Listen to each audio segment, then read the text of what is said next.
शिकार के लिए बहुत अच्छा था। सरस्वती नदी से लगते हुए द्वैत वन में 5 योद्धा शिकार की खोज में निकले हुए थे कि तभी अचानक थोड़ी थोड़ी देर के अंतराल में एक के बाद एक उनमें से 4 योद्धाओं की चीख सुनाई दी।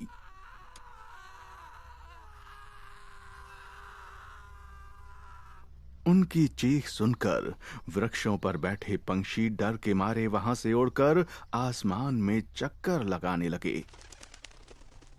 और फिर अचानक से पूरे वन में सन्नाटा छा जाता है और सुनाई देती है तो सिर्फ वन के बीचों बीच बने सरोवर के पास पड़े 4 मृत मनुष्यों की चीख।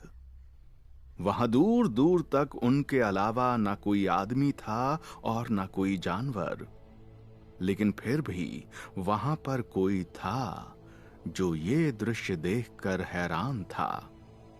वो था उस सरोवर के किनारे खड़े बरगद के पेड़ पर रहने वाला एक भूत और एक ब्रह्म राक्षस जो सुबह के निकले अभी अभी घूम फिर कर लौटे थे। हे ईश्वर, ये क्या गजब हुआ है आज यहां। जंगल के इस भाग में आज तक मुझे कभी कोई मनुष्य नहीं दिखा, और आज जब दिखे तो वो भी मृत अवस्था में। आखिर कौन है ये और इनकी मृत्यु कैसे हुई? इनके शरीर पर ना तो किसी जंगली जानवर के प्रहार के निशान हैं और ना ही किसी सर्प के डसने के। तो फिर भूत की बात सुनकर ब्रह्म राक्षस बोला, जिस तरह से ये सरोवर के निकट पड़े हैं उससे तो यही लगता है कि ये सब इस सरोवर का पानी पीकर ही इस अवस्था में पहुंचे हैं। तुम्हारे कहने का क्या मतलब है कि इस सरोवर का पानी जहरीला है? हे ईश्वर, अब तू क्या हमें प्यासा भी मारेगा? अरे, कोई मरे हुए को क्या मारेगा? क्यों बार बार तुम ये भूल जाते हो कि तुम अब जीवित नहीं हो? पानी की आवश्यकता शरीर को होती है, तुम्हारे जैसे भूत को नहीं। मैं बता रहा हूं तुम्हें, सिर्फ इसी कारण तुम अब तक इस संसार से छूट नहीं पाए हो। मान लो मेरी बात और कर लो स्वीकार अपनी मृत्यु को, फिर देखना कैसे अगले ही क्षण तुम्हें मुक्ति मिलती है।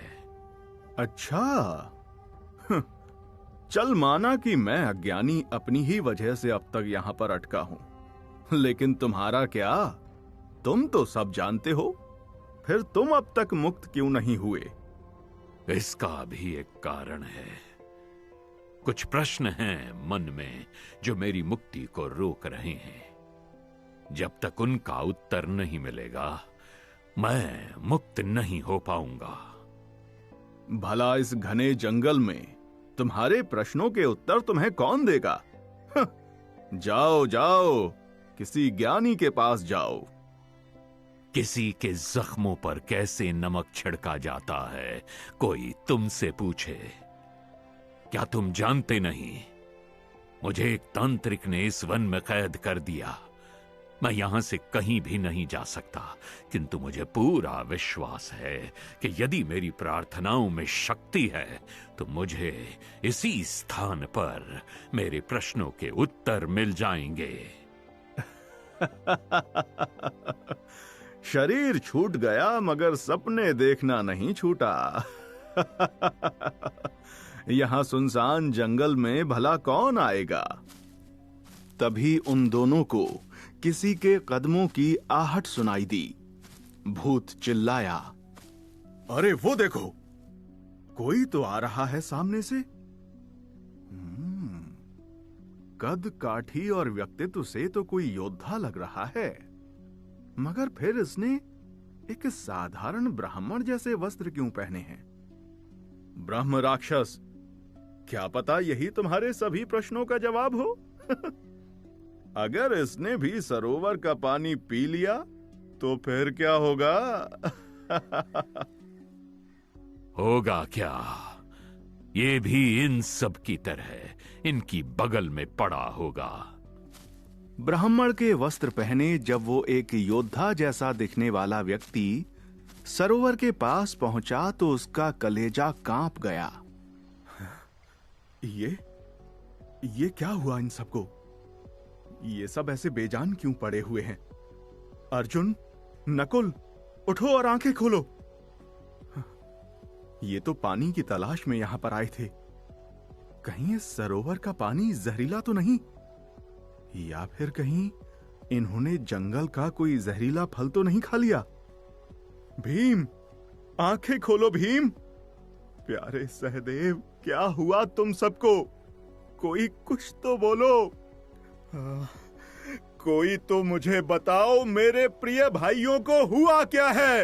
ओह, तो ये 4 मृत पड़े मनुष्य पांडव हैं, कुरु वंश की संतान, स्वर्गीय महाराज पांडु के पुत्र।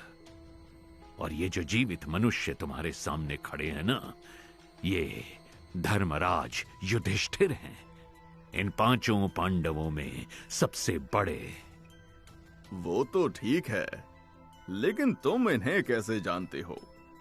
वो इसलिए क्योंकि अपनी मृत्यु से पहले मैं हस्तिनापुर के राज मंदिर का पुजारी हुआ करता था। कभी न सोचा था जिन्हें अपनी आंखों के सामने बड़ा होता हुआ देखा था, उन्हें ऐसे मृत रूप में भी देखना पड़ेगा। ए ईश्वर, ये कैसी लीला है तेरी। अगर ये हस्तिनापुर के राजकुमार हैं, तो ये यहाँ इस वन में क्या कर रहे हैं? दरअसल ये 5 पांडव भाई इस समय वनवास में हैं। हस्तिनापुर के सम्राट धृतराष्ट्र के पुत्र कौरवों ने इन्हें जुए में हराकर इनसे इनका राजपाट, इनका वैभव, मान सम्मान सब कुछ छीन लिया था।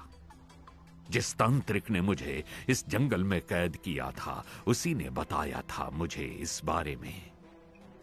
अब जरा तुम थोड़ी देर चुप रहो और देखो आगे क्या होता है। भीम, अर्जुन, उठो मेरे भाइयों, मेरे प्रिय नकुल सहदेव, यूं चुप रहकर अपने भ्राता को तंग मत करो। मैं इन पर पानी डालकर देखता हूं, क्या पता उससे इनकी मूर्छा टूट जाए। जैसे ही युधिष्ठिर ने सरोवर से पानी लेने का प्रयास किया, वैसे ही तुरंत सरोवर से यक्ष बाहर निकल आया। रुक जाओ मानव, मेरी अनुमति के बिना तुम यहां से पानी नहीं ले सकते।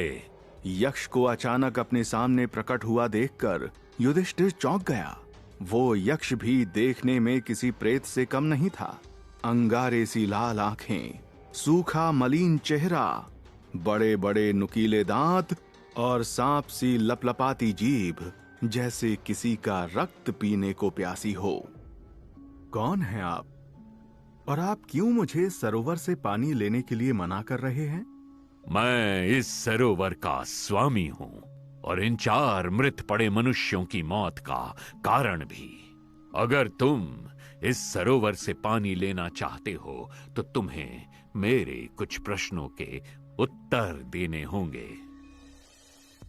बरगद पर बैठे हुए भूत और ब्रह्म राक्षस बड़े ही ध्यान से यक्ष और युधिष्ठिर की बातें सुन रहे थे, जिनमें थे यक्ष के कुछ प्रश्न, ऐसे प्रश्न जिनके उत्तर में छिपा था धर्म और आध्यात्म का सार, जीवन की हर उलझन का समाधान, हर समस्या का निदान। क्या उन्हें सुनकर यक्ष संतुष्ट हुआ? क्या पांडवों को नया जीवन मिला? आखिर कौन था ये यक्ष और क्या थे उसके वो प्रश्न? क्या भूत और ब्रह्म राक्षस को मुक्ति मिली? एक एक करके आपको इन सभी सवालों के जवाब मिलेंगे, लेकिन उससे पहले आइए जानते हैं कि कैसे ये सब पांडव इस सरोवर के पास पहुंचे।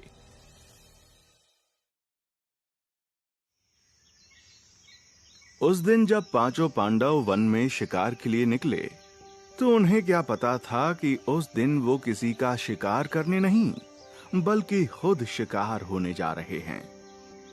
वन में शिकार की तलाश करते करते अचानक उन 5 को प्यास लगने लगी। युधिष्ठिर भैया, प्यास के मारे गला सूख रहा है। चलिए पहले चलकर कहीं पानी खोजते हैं। ठीक है नकुल, मेरे लिए तुम लोगों की इच्छा को पूर्ण करना शिकार से कहीं अधिक महत्वपूर्ण है। किस दिशा में पानी खोजने निकलें? सभी पांडव मिलकर अभी इस पर विचार कर ही रहे थे कि एक परेशान ब्राह्मण उन्हें देखकर उनके पास आया। आप सभी के हाथों में धनुष बाण है। अवश्य ही आप लोग क्षत्रिय कुल से होंगे। कृपया मुझ ब्राह्मण की सहायता कीजिए। ये सुनकर युधिष्ठिर बोला, आपने एकदम ठीक पहचाना ब्राह्मण देव, हम क्षत्रिय ही हैं। कहिए, हम आपकी क्या सहायता कर सकते हैं? मैं इस वन में गुप्त रूप से एक धार्मिक अनुष्ठान कर रहा था। उसके लिए मैंने कुछ पवित्र अभिमंत्रित घास सूखने के लिए रखी थी। तभी ना जाने कहां से वहां एक सुनहरे सींगों वाला हिरण आ पहुंचा और वो विशेष सूखी घास उसके सींगों में उलझ गई। मैं जब उसके सींगों से घास को निकालने के लिए उसकी तरफ बढ़ा तो वो उत्तर दिशा की ओर भागने लगा। मेरे लिए उस घास का मिलना बहुत आवश्यक है, अन्यथा मेरा अनुष्ठान समय से पूरा नहीं हो पाएगा। मेरी अब तक की सारी तपस्या व्यर्थ हो जाएगी। क्या आप लोग उस हिरण को ढूंढकर वो पवित्र अभिमंत्रित घास वापस ला सकते हैं? आप चिंता ना करें ब्राह्मण देव, एक ब्राह्मण की सेवा करना तो हमारा धर्म है। ब्राह्मण से विदा लेकर सभी पांडव अपनी प्यास भूलकर उत्तर दिशा में उन सुनहरे सींगों वाले हिरण की खोज में निकल गए। बहुत ढूंढने पर भी जब उन लोगों को वो हिरण नहीं मिला तो वो सब कुछ देर सांस लेने के लिए एक पेड़ के नीचे आकर खड़े हो गए। थकान और प्यास से सबका बुरा हाल हो रहा था।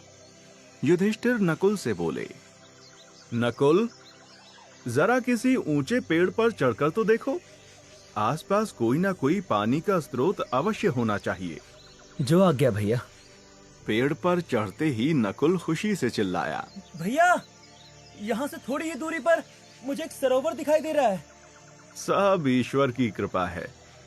सहदेव, तुम जाओ और अपने तरकश में उस सरोवर से पानी भरकर यहाँ ले आओ। जो आ गया भैया। सरोवर के पास पहुंचते ही सहदेव जैसे ही अपने तरकश में पानी भरने लगा, आसमान में बिजली कड़कने लगी और बादल गरजने लगे।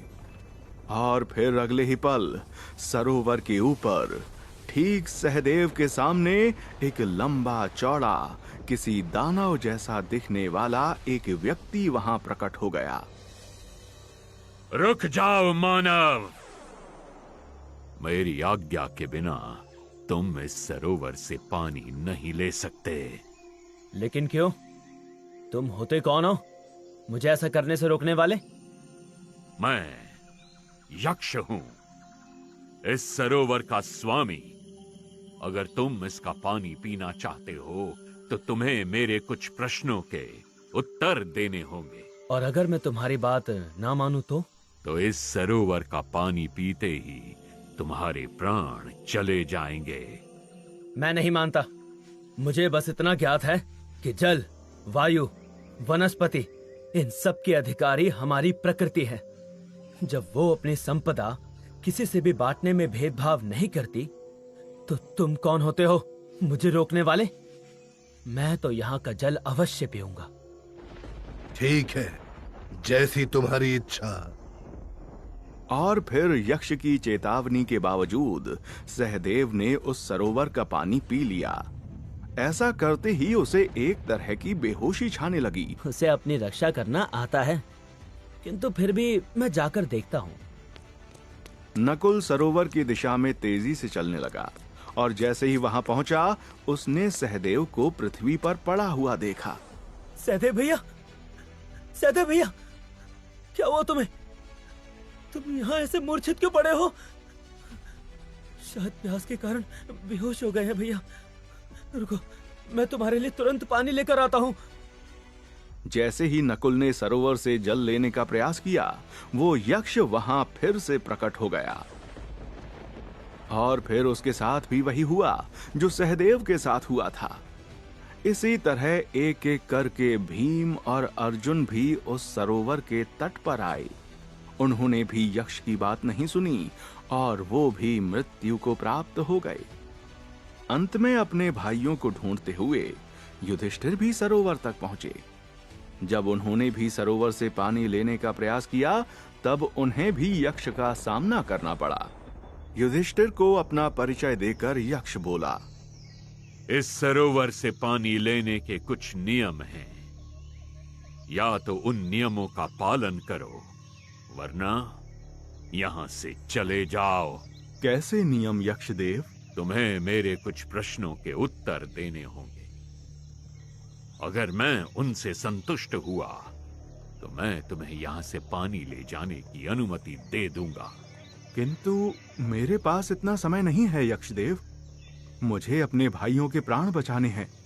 कृपया करके मुझे यहाँ से पानी ले जाने दीजिए। मुझे तुम्हारी विनम्रता अच्छी लगी।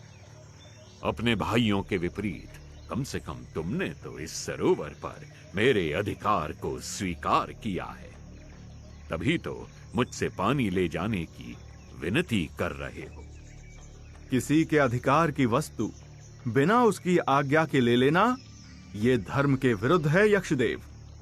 ऐसा मैं किसी भी परिस्थिति में नहीं करूंगा, मृत्यु के सामने खड़ा होने पर भी नहीं। इसलिए मैं आपसे प्रार्थना करता हूं, मुझे यहां से पानी ले लेने दीजिए। युधिष्ठिर की बात सुनकर बरगद के पेड़ पर बैठा भूत हैरानी से बोला, ब्रह्म राक्षस भाई, मुझे युधिष्ठिर की बात कुछ समझ नहीं आई। भोजन, पानी, हवा, इन पर तो हर किसी का अधिकार होता है। क्या आपने कभी किसी जानवर को अपने शिकार का शिकार करने से पहले आज्ञा लेते या प्रार्थना करते हुए देखा है? अरे बावले भूत, लगता है जब तुम जिंदा थे तब तुम्हारा धर्म और ज्ञान से दूर दूर तक नाता नहीं था, तभी तुम ऐसी निरर्थक बातें कर रहे हो। जानवर और इंसान में यही तो अंतर है। अंतर उनके विवेक और बुद्धि का, जो उन्हें सही और गलत का चुनाव कराता है। मनुष्यों को अपने अधिकार की वस्तु का उपयोग करने का अधिकार है, लेकिन किसी दूसरे का नहीं। और अगर करना भी पड़े तो उससे आज्ञा लेकर ही करना चाहिए। यही शास्त्रों में लिखा है। चाहे जल जैसी एक छोटी चीज ही क्यों ना हो। हाँ, चाहे कितनी ही छोटी चीज क्यों ना हो, दूसरे की वस्तु पर हमारा कोई अधिकार नहीं। इस बात को समझाने के लिए मैं तुम्हें एक घटना सुनाता हूं, जिसे सुनकर तुम्हें समझ में आएगा कि दूसरे की वस्तु पर अपना अधिकार जमाने का परिणाम कितना बुरा होता है। ध्यान से सुनना।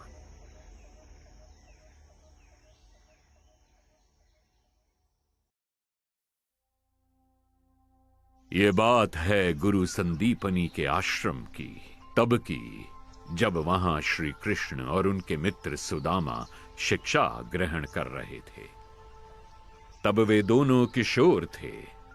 एक दिन जब गुरुकुल की कक्षाएं जल्दी समाप्त हो गईं, तो श्री कृष्ण ने गुरु माता के पास जाकर पूछा, गुरु माता, मैं और सुदामा अभी जंगल में घूमने जा रहे हैं। हमारे लायक कोई सेवा हो तो बताइए। तुम एकदम ठीक समय पर आए हो कृष्ण।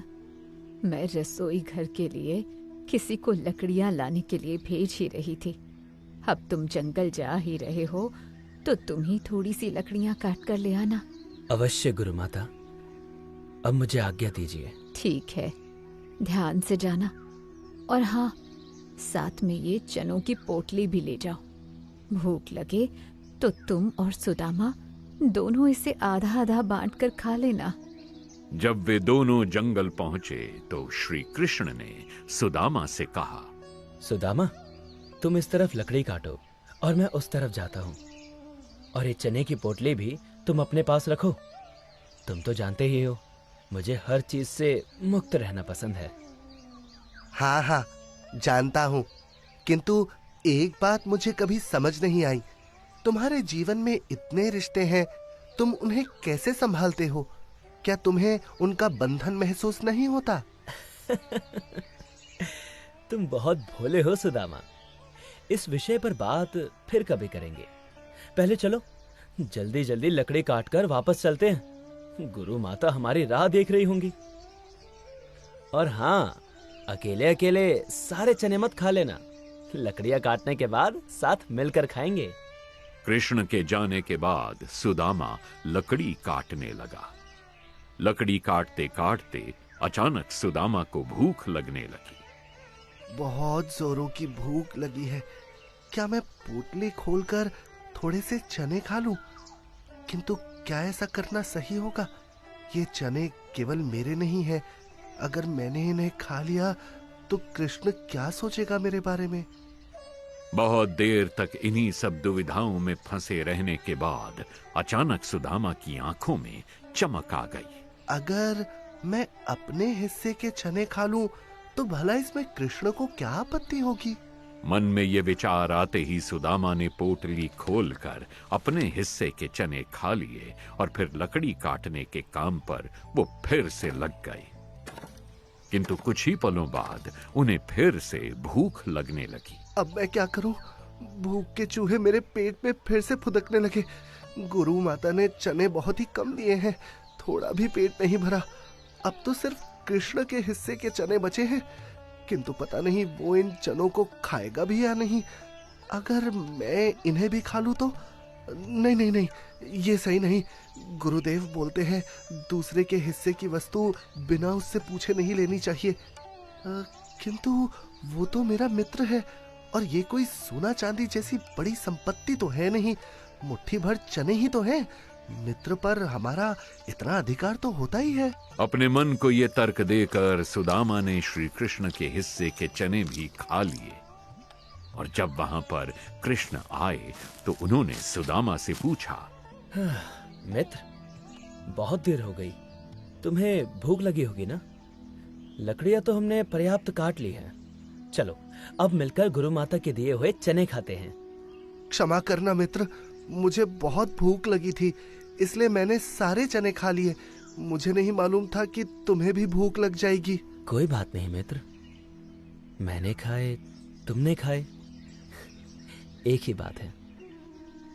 श्री कृष्ण ने तो सुदामा के इस व्यवहार का बुरा नहीं माना, किंतु प्रकृति सब देख रही थी। भूत वो देख रही थी कि कैसे सुदामा जैसा ज्ञानी किशोर भी किसी दूसरे के अधिकार की वस्तु को सहजता से हड़प गया। ऐसा करके सुदामा का एक गलत कर्म उनका बंधन बन गया, जिसके फल स्वरूप सुदामा आज तक अपनी गरीबी से बाहर नहीं आ पाए। इतने ज्ञानी पंडित होने के बाद भी उनके पास खाने को अन्न तक नहीं है। अरे इतना भी क्या हो गया? हाँ, थोड़े से चने ही तो थे। उन्हें चुराने का अपराध इतना भी बड़ा नहीं है कि सजा में जीवन भर की दरिद्रता ही मिल जाए। हो सकता है तुम्हारे लिए चने का कोई मोल ना हो, मगर जरा उस इंसान से पूछो जो जंगल में भटक रहा है, जिसके तन पर सोने चांदी हीरे के आभूषण तो हैं, किंतु वो प्यास और भूख के मारे मरा जा रहा है। तो बताओ, उस समय उसके लिए सबसे कीमती वस्तु क्या होगी? मुट्ठी भर चने और एक अंजुली जल ही ना। प्रकृति की नजर में हर वस्तु का बराबर मूल्य है और हमारी नजर में हमारी आवश्यकता उनका मूल्य तय करती है। वस्तु मूल्यवान हो या ना हो, लेकिन अगर वो किसी दूसरे के अधिकार की है तो बिना उसकी आज्ञा के उसे लेना पाप है, जिसका फल आगे भुगतना ही पड़ता है। यही विधि का विधान है और ये ज्ञान युधिष्ठिर को है। इसीलिए वो ऐसा कह रहे हैं, जबकि उनके भाइयों ने इस बात पर थोड़ा भी ध्यान नहीं दिया। हे प्रभु, मैंने तो कभी ऐसा सोचा ही नहीं। जब जो मुझे अच्छा लगा मैंने दूसरों से ले लिया। कितनी बार अपने भाइयों के हिस्से का खाना मैंने खुद खा लिया। व्यापार में भी छल किया। अपने फायदे के लिए अपने साथियों का धन हथिया लिया। शायद इसीलिए मुझे आगे चलकर अपने जीवन में बहुत बुरे दिन देखने पड़े, और शायद इसीलिए मैं आज तक इस संसार से मुक्त नहीं हो पाया। काश कि मुझे एक और जीवन मिल जाए तो मैं कभी ऐसा नहीं करूंगा। मैं अपनी गलतियों को सुधार लूंगा। मगर मैंने तो कभी किसी के अधिकार की वस्तु पर दृष्टि नहीं डाली। मैं मुक्त क्यों नहीं हो पाया? शायद मुझे इस बात का उत्तर इन दोनों के वार्तालाप में आगे मिल जाए। अब सुनो, यक्ष युधिष्ठिर से क्या कह रहा है। तुम्हारे भाइयों में बड़ी अकड़ थी मानव। अगर उन्होंने मेरी बात मान ली होती तो आज ये सब जीवित होते, किंतु अब बहुत देर हो चुकी है। नहीं, ऐसा नहीं हो सकता। मेरे वीर योद्धा भाई यूं ही मृत्यु नहीं पा सकते। ठीक है, मैं आपके सभी प्रश्नों के उत्तर दूंगा, किंतु क्या आप बदले में मेरे सभी भाइयों के प्राण लौटा सकते हैं? यदि मैं तुम्हारे उत्तरों से संतुष्ट हुआ तो शायद मैं ऐसा भी कर दूं, मगर इसका निर्णय मेरे हाथ में होगा। मुझे ईश्वर पर और आप पर विश्वास है। आप दोनों ही बिना किसी कारण मेरे भाइयों के प्राण नहीं लेंगे। पूछिए आपको जो भी पूछना है। मैं धर्म और अपनी बुद्धि के अनुसार उनका उचित उत्तर देने का प्रयत्न करूंगा। अच्छा, तो फिर बताओ, सबसे बड़ा लाभ क्या है और वो सबसे बड़ा सुख कौन सा है जिसे पाकर मनुष्य परम सुखी हो जाता है? ब्रह्म राक्षस, ये यक्ष देखने में जितना भयानक और कठोर है, मन का उतना ही कोमल भी है। देखो तो कितना आसान प्रश्न पूछा यक्ष ने। ब्रह्म राक्षस, इसका उत्तर तो मैं भी दे सकता हूं। सबसे बड़ा लाभ धन लाभ है, क्योंकि धन से ही संसार के सारे काम होते हैं। और सबसे बड़ा सुख भी धन ही है, क्योंकि जिसके पास धन है वो संसार के सारे सुख प्राप्त कर सकता है। लगता है तुमने पूरी उम्र धन के पीछे दौड़ने में ही गंवा दी है। इसीलिए तुम्हारी बुद्धि में इसके अतिरिक्त कुछ नहीं आता। ध्यान से सुनो, युधिष्ठिर इस प्रश्न का क्या उत्तर देते हैं। मुझे विश्वास है वो इस प्रश्न का सही उत्तर देंगे। हे यक्षदेव, सबसे बड़ा लाभ है निरोगी काया और सबसे बड़ा सुख है संतोष। काया के बिना मनुष्य कोई सुख प्राप्त नहीं कर सकता और संतोष के बिना वो किसी सुख का आनंद नहीं ले सकता। अब मैं तुमसे अपना अगला प्रश्न पूछता हूं। हे यक्षदेव, पहले ये तो बताइए, क्या आप मेरे इस उत्तर से संतुष्ट हैं? ये जानने की इतनी भी जल्दी क्या है मानव? यहाँ यक्ष युधिष्ठिर से अगला प्रश्न पूछने जा रहे थे। वहाँ भूत उनके पहले उत्तर से ही दुविधा में था। ब्रह्म राक्षस भाई, ये कैसी बातें कर रहे हैं युधिष्ठिर? काया का लाभ से भला क्या संबंध है? वो बिल्कुल सही बात कर रहे हैं। किसी ऐसे रोगी से पूछो जिसके पास बहुत धन हो लेकिन अच्छा स्वास्थ्य नहीं है। उसके पास बहुत अन्न है, स्वादिष्ट पकवान हैं, लेकिन उन पकवानों को पचाने के लायक पाचन शक्ति नहीं है। आलीशान बिस्तर है लेकिन उसे नींद नहीं आती है। उसके पास संसार की सारी सुविधाएं हैं, लेकिन फिर भी वो उनके सुख नहीं भोग रहा क्योंकि उसका स्वास्थ्य ठीक नहीं।